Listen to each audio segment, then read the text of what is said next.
उस रात जो हुआ वो किसी को बताना मना है। सूरनगर नाम का एक छोटा सा शहर था, लेकिन उसकी रातें उतनी ही खतरनाक जितनी खामोश। उस शहर की सबसे ऊंची पहाड़ी पर एक पुरानी हवेली थी, रायगढ़ हवेली। लोग कहते थे वहाँ कोई नहीं रहता, पर खिड़कियों में कभी कभी जलती वो नीली रोशनी सबको डरा देती थी। उस रात आरव पहली बार हवेली के पास गया। बारिश तेज थी, हवा पागलों की तरह चल रही थी, और उसी अंधेरे में उसे एक लड़की दिखी, सफेद कपड़ों में, अकेली, भीगी हुई। उसका चेहरा आधा बालों से ढका हुआ था, आंखों में अजीब सा सन्नाटा, पर उसमें कुछ था, कुछ ऐसा जो आरो को खींच रहा था। डर से ज्यादा एक अजीब आकर्षण। आरो ने धीरे से पूछा, तुम यहाँ क्या कर रही हो? लड़की मुस्कुराई नहीं, लेकिन उसकी आवाज रेशम जैसी धीमी थी। मैं यहाँ रहती हूँ, रायगढ़ हवेली में। आरो तंग रह गया। वो हवेली तो दशकों से खाली पड़ी थी। लड़की ने उसका हाथ पकड़ा, ठंडी, बिल्कुल बर्फ जैसी। आरो के पूरे शरीर में जैसे बिजली सी दौड़ गई। चलो मैं तुम्हें कुछ दिखाती हूँ। वो उसे हवेली के अंदर ले गई। अंधेरा, हवा, टूटी खिड़कियां, लेकिन सब बस उसी में। आरो को सिर्फ उसी लड़की की खूबसूरत खुशबू महसूस हो रही थी, भीगी मिट्टी और चंदन की मिली जुली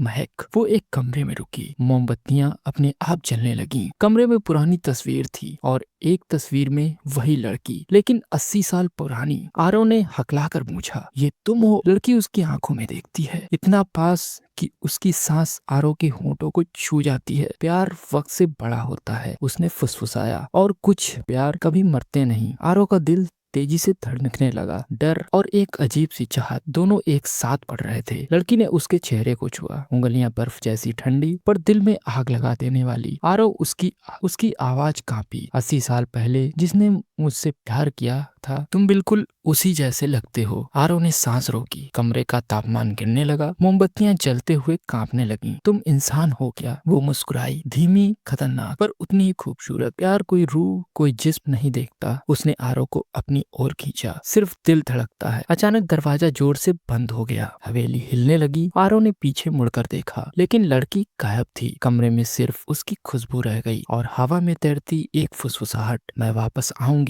रात के अंधेरे में, जब तुम्हें मेरी सबसे ज्यादा जरूरत होगी। उस दिन के बाद आरव हर रात पहाड़ी पर जाता है, क्योंकि उसने महसूस किया कुछ प्यार लाइट का नहीं, डार्क का हिस्सा होते हैं, और ऐसे प्यार में गिरकर कोई वापस नहीं आता। दोस्तों, आगे क्या होगा? आगे इसके नेक्स्ट पार्ट में आपको पता चलेगा। इसका नेक्स्ट पार्ट पाने के लिए आप इस चैनल को सब्सक्राइब कर लीजिए, ताकि आपसे नेक्स्ट पार्ट मिस ना हो। तो मिलते हैं नेक्स्ट वीडियो में, तब तक के लिए बाय बाय दोस्तों।